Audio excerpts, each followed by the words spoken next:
नमस्कार। 22 जनवरी को अयोध्या में होने वाले कार्यक्रम के चलते दिल्ली का माहौल हिंदू अहंकार से भर गया है।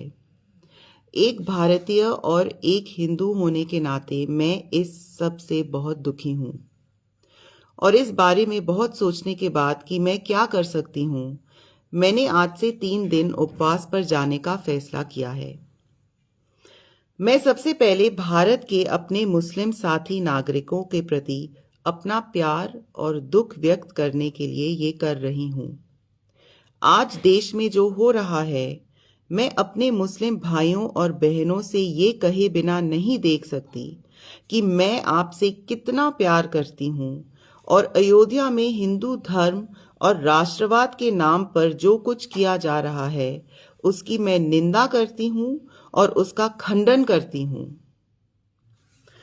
ये उपवास मैंने अपनी मुगल विरासत के प्रति अपना प्यार व्यक्त करने के लिए भी किया है।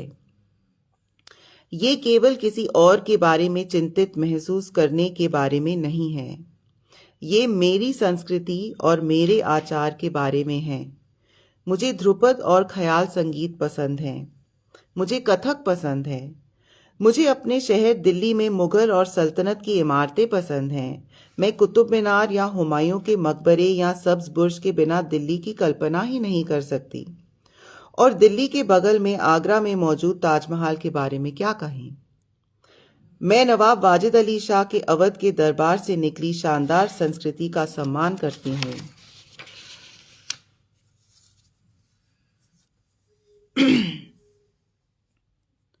और सूफियों और अमीर खुसरो के पिता को दिल्ली सल्तनत ही यहाँ लाई थी। उत्तर भारत में हम अपनी भाषा और संस्कृति के लिए हजरत अमीर खुसरो के बहुत आभारी हैं। उन्होंने हिंदवी को कविता की भाषा में अपनाया, जिसने बाद में हिंदी और उर्दू को जन्म दिया। उन्होंने उत्तर भारत के शास्त्रीय संगीत की नींव रखी, जिस पर हम सभी को गर्व है। उत्तर भारत में हमारी शास्त्रीय संस्कृति का कोई भी हिस्सा ऐसा नहीं है जिस पर सल्तनत, मुगलों, नवाबों और निजामों का छाप ना हो। इसका मतलब ये नहीं है कि ये सब इन शासकों की एकमात्र उपज थी या ये कि मुसलमानों ने ही हमें प्रबुद्ध किया।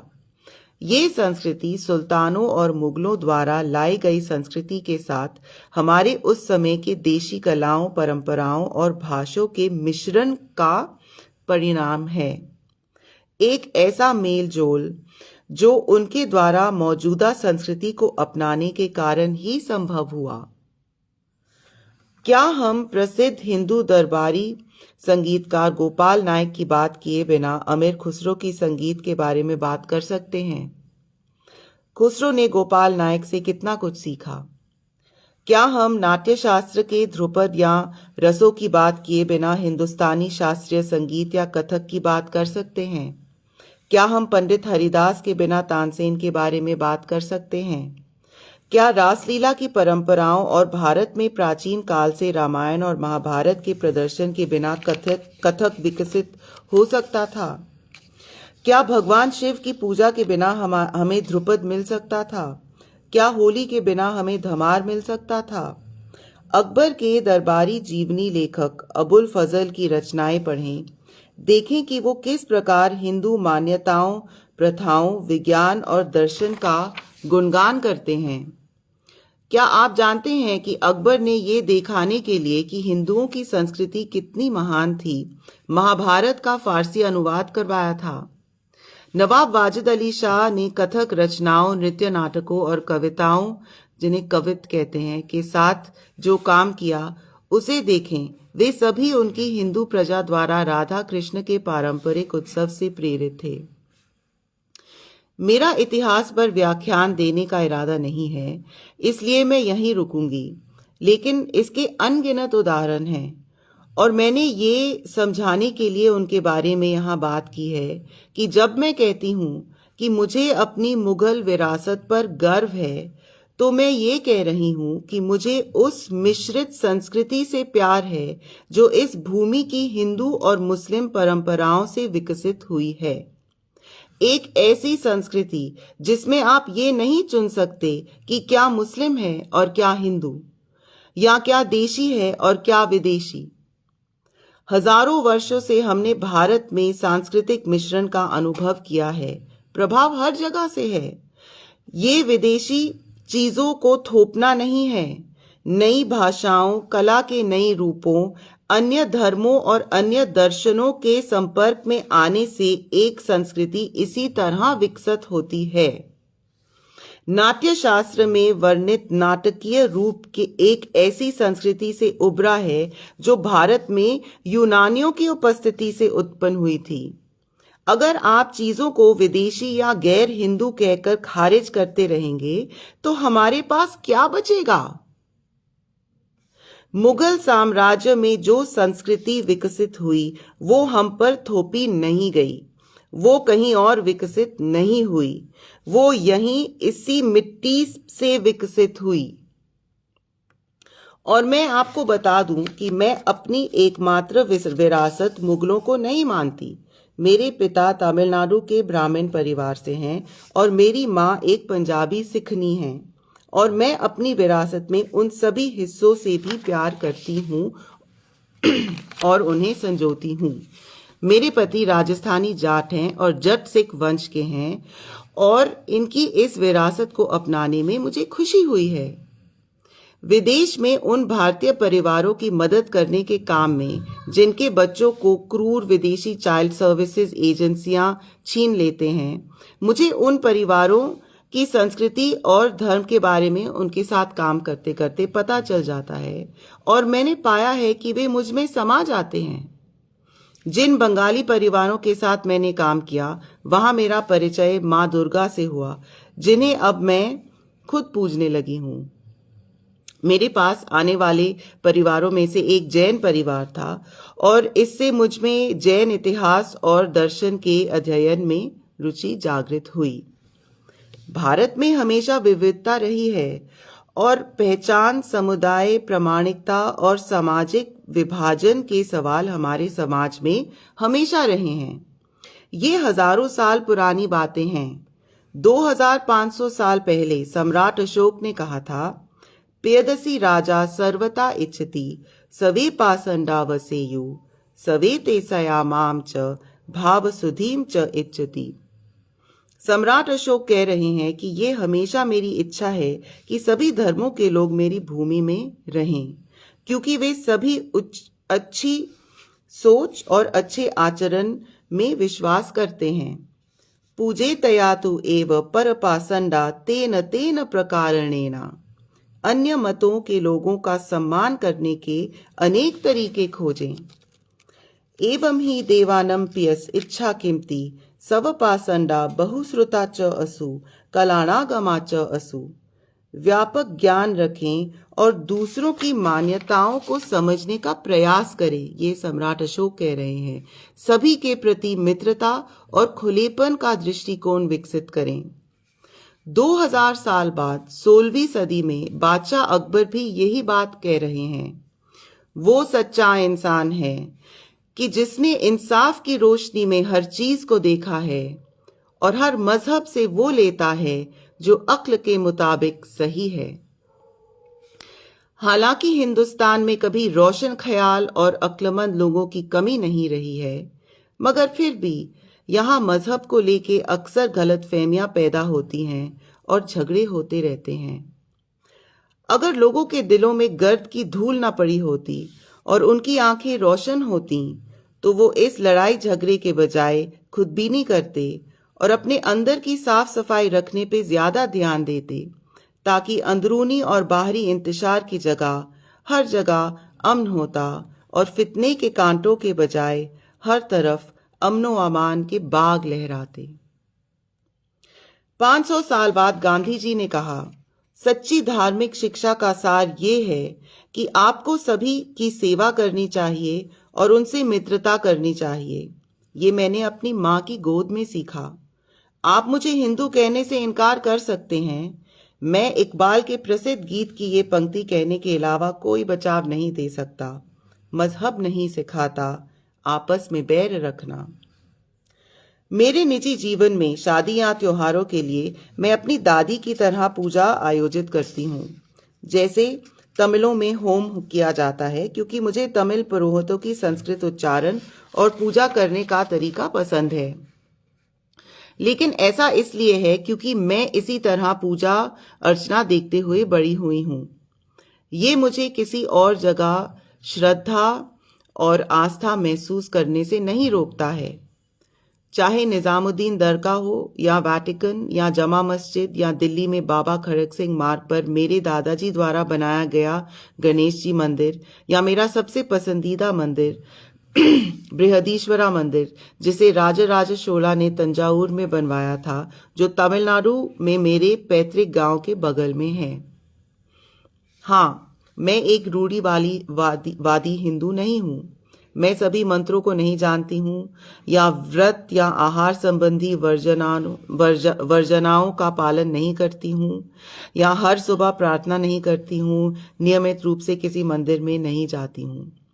लेकिन मैं हिंदुत्ववाद के समर्थकों को भी बहुत रूढ़िवादी नहीं मानती।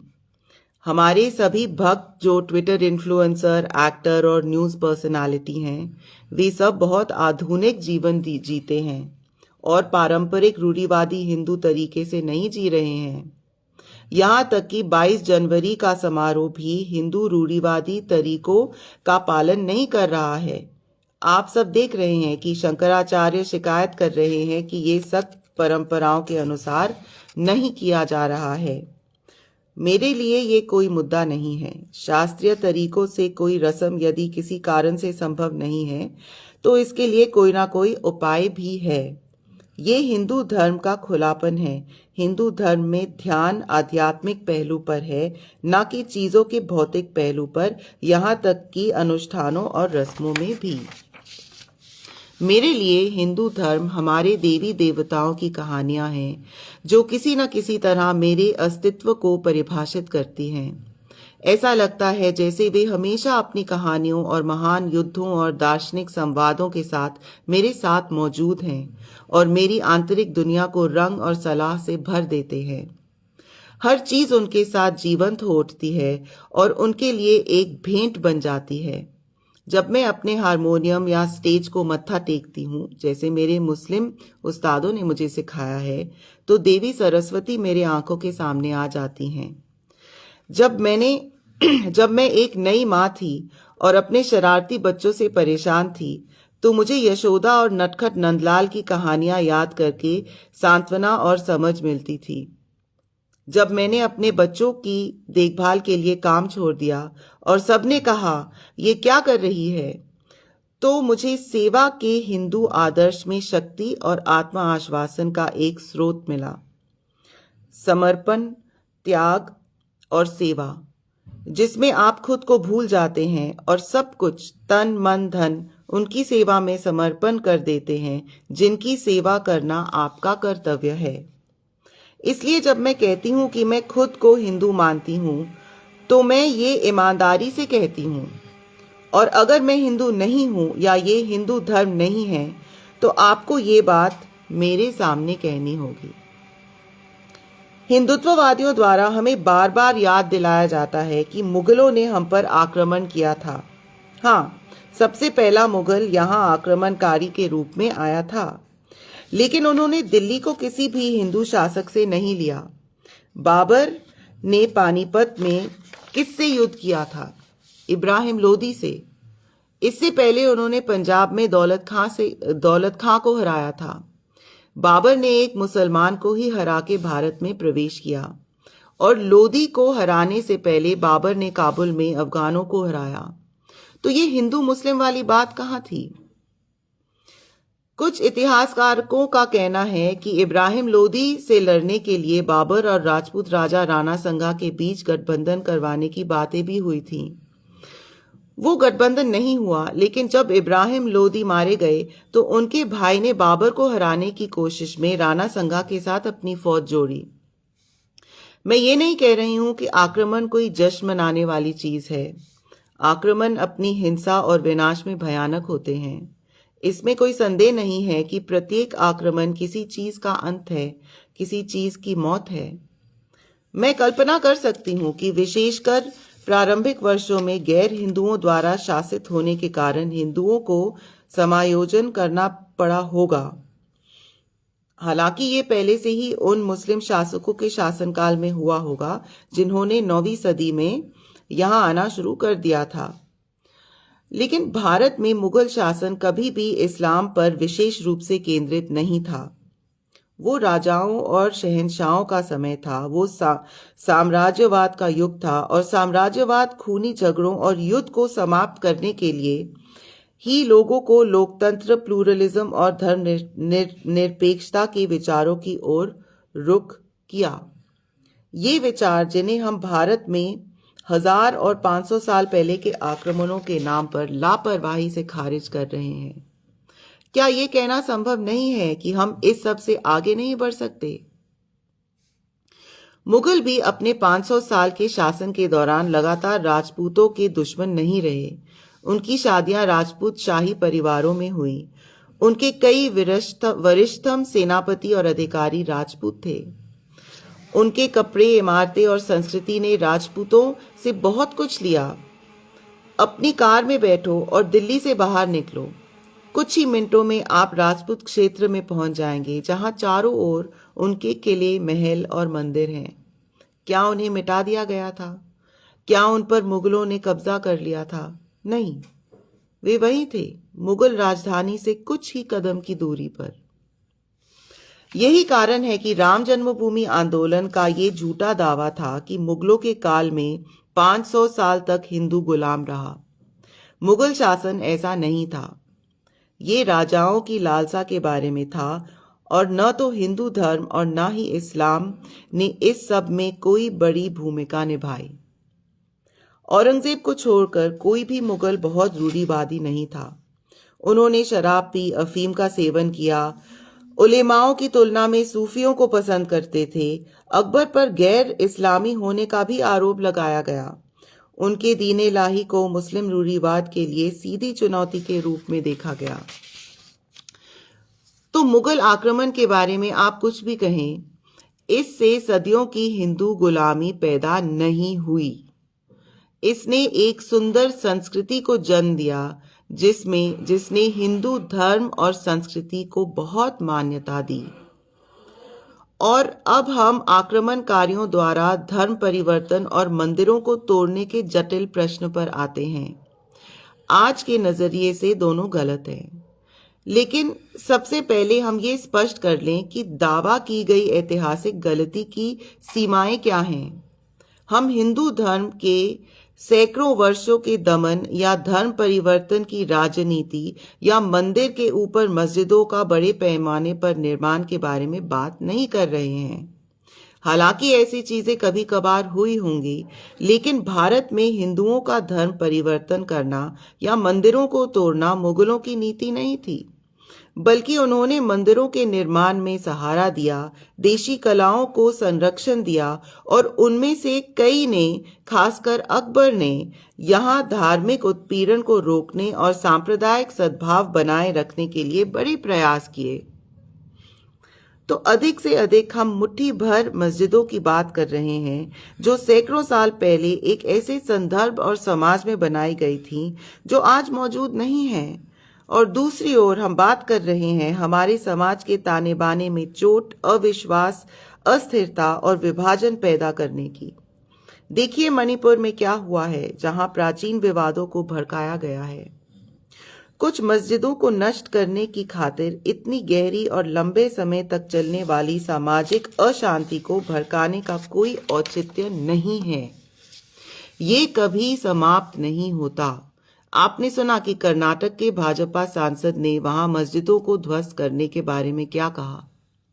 हम सीधे तौर पर ये क्यों नहीं कह सकते कि मस्जिदों पर अंतहीन लड़ाई करने और मंदिर बनाने के अलावा हमारे पास करने के लिए बेहतर काम है। इन मंदिर आंदोलनों के बारे में सबसे बुरी बात यह है कि वे भद्दी भावनाएं भड़काते हैं, भावनाएं जो हमें धर्म से बहुत दूर ले जाते हैं। जब लाल कृष्ण आडवाणी की रथ यात्रा के साथ राम जन्मभूमि आंदोलन शुरू हुआ था, तब मैं लगभग 15 साल की थी। मेरा पूरा स्कूल इसके पक्ष में था। आज मुसलमानों के बारे में ऐसा कोई भी भद्दा बयान नहीं है जो मैंने स्कूल में अपने साथी छात्रों से नहीं सुना हो। मैं उनकी आंखों का द्वेष कभी नहीं भूलूंगी, उनके होठों से टपकते द्वेष को कभी नहीं भूलूंगी। मैं उस उल्लास को कभी नहीं भूलूंगी जिसके साथ वे साध्वी रितंबरा के भाषणों के टेप लहराते थे, जिसे वो स्कूल जाते समय अपनी कारों में बजाते थे। लेकिन दिलचस्प बात यह है कि मैंने कभी उन्हें भगवान राम के बारे में बात करते नहीं सुना। जब मैं कॉलेज गई तो बीजेपी समर्थकों के साथ भी ऐसा ही था। तभी बाबरी मस्जिद गिरी। कॉलेज में हिंदुत्ववादियों के पास मुसलमानों के बारे में भद्दी टिप्पणियों करने की कमी कभी नहीं थी, लेकिन मैंने उन्हें कभी भी किसी भगवान के प्रति भक्ति या किसी मंदिर में जाने की उत्सुकता व्यक्त करते नहीं देखा। और इन लोगों और उनके परिवारों के बारे में भी कुछ विशेष धार्मिक नहीं था। उनके जीने और रहने के तौर तरीके किसी भी धर्मनिरपेक्ष परिवार से भिन्न नहीं थे, सिवाय मुसलमानों के प्रति बुरे भाव को छोड़कर। ये कभी भी भगवान राम की भक्ति के बारे में नहीं था। ये सब हमेशा केवल और केवल हिंदू अहंकार और मुसलमानों को नीचा दिखाने के बारे में था। ऐसे झूठ, हिंसा, द्वेष और प्रतिशोध की बुनियाद पर बने मंदिर का जश्न कोई कैसे मना सकता है? इसे हिंदू धर्म की शिक्षाओं के साथ कैसे जोड़ा जा सकता है? यदि इस मंदिर के निर्माण में बदले की भावना थी, तो हिंदू धर्म में कहां कहा गया है कि बदले और गुस्से में आप कोई भी चीज करें? भगवत गीता ले लीजिए। राम मंदिर के निर्माण पर खुशी मनाने वाले लोग भगवत गीता को हिंदू ग्रंथ तो मानते हैं। कर्म में नैतिकता के बारे में गीता क्या कहती है? ये कहती है कि आपके कर्म तभी नैतिक हो सकते हैं जब आप उन्हें निस्वार्थ भाव से, कर्तव्य की भावना से भगवान को अर्पित करने के रूप में करते हैं, ना कि अपने इच्छाओं और अहंकार को पूरा करने के लिए। भगवत गीता के अनुसार बदले या क्रोध की भावना से किया गया कोई भी कर्म या कर्म के फल को ध्यान में रखकर किया गया कोई भी कर्म नैतिक नहीं हो सकता है। कर्मण्येव अधिकारस्ते मा फलेषु कदाचन, ये हम सब जानते हैं। क्रोध के बारे में गीता कहती है, क्रोधाद भवति सम्मोह, सम्मोहात् स्मृति विभ्रम, स्मृति भ्रंशात् बुद्धिनाशो, बुद्धिनाशात् प्रणश्यति। क्रोध आपको मोह में डाल देता है, मोह ज्ञान को मिटा देता है, ज्ञान के नष्ट होने पर बुद्धि नष्ट हो जाती है, बुद्धि के नष्ट होने पर तुम नष्ट हो जाते हो। गीता की शुरुआत में अर्जुन कहते हैं कि वो युद्ध नहीं करना चाहते, और कृष्ण का पहला उत्तर है, उठो, तुम एक योद्धा हो, तुम्हें लड़ना होगा, नहीं तो दुनिया तुम्हारी निंदा करेगी। तस्माद् युद्धस्व भारत।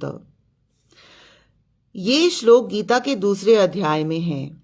तो अगर यही गीता का संदेश है, तस्माद् युद्धस्य भारत, तो ये 18 अध्यायों तक क्यों जारी है? कहने को और क्या बचा था कि गीता 16 अध्याय और आगे बढ़ी? क्या कृष्ण केवल योद्धा के कर्तव्य के बारे में अपनी बातें दोहराते रहते हैं?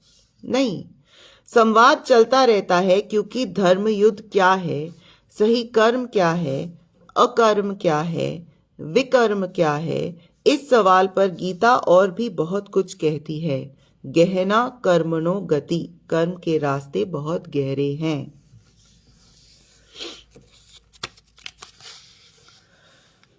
तो जो उत्तर सामने आता है वो ये है कि बिना इच्छा के, बिना लोभ, बिना क्रोध, बिना किसी स्वार्थ के ही कर्म करो।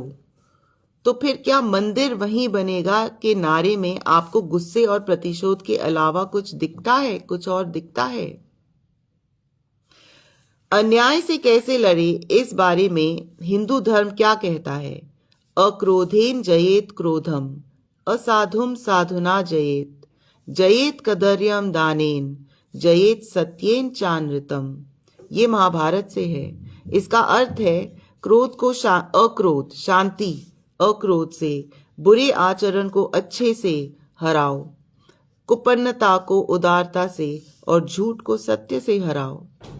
और हम सभी महाभारत से गांधी जी की ये कहावत अहिंसा परमो धर्म को अच्छी तरह से जानते हैं। मनुस्मृति। आजकल जाति व्यवस्था के वर्णन के कारण मनुस्मृति का उपहास करने की प्रवृत्ति चल रही है, लेकिन सभी हिंदू धर्म ग्रंथों और महाकाव्यों में जाति की बातें हैं। मैं कहती हूं कि मनुस्मृति का पालन करना है तो पूरे मनुस्मृति का पालन कीजिए। देखिए कि मनुस्मृति में धर्म के 10 सिद्धांतों के बारे में क्या कहा गया है। धृत्य, क्षमा, दमोअस्त्यम, शौचम, इंद्रिय निग्रह, धीर विद्या, सत्यम अक्रोधो, दशकम धर्म लक्षणम। धैर्य, क्षमा, आत्मसंयम, दूसरे की वस्तु ना लेना, पवित्रता, संयम, धर्माचरण, ज्ञान का अनुसरण, सत्य और क्रोध का त्याग, ये धर्म के 10 लक्षण हैं। तो इन सभी वजहों से मैं 22 जनवरी को अयोध्या में जो कुछ हो रहा है उसे दुष्ट हिंदू धर्म का उल्लंघन और हमारी सभ्यता का उल्लंघन मानती हूँ। मैं विरोध और दुख के तौर पर ये उपवास कर रही हूँ। मैं अपने स्वास्थ्य को संतुलित रखने के लिए चीनी और नमक के साथ लिक्विड ले रही हूँ। आने वाले 3 दिनों में मैं समय समय पर लॉग इन करूँगी और आपके साथ Tagore, Gandhi, Martin Luther king और अन्य महान शख्सों की बातें पढ़ूंगी, इस उम्मीद में कि ये हम सभी को इस अंधेरे समय में कुछ मार्गदर्शन देंगे। जय हिंद।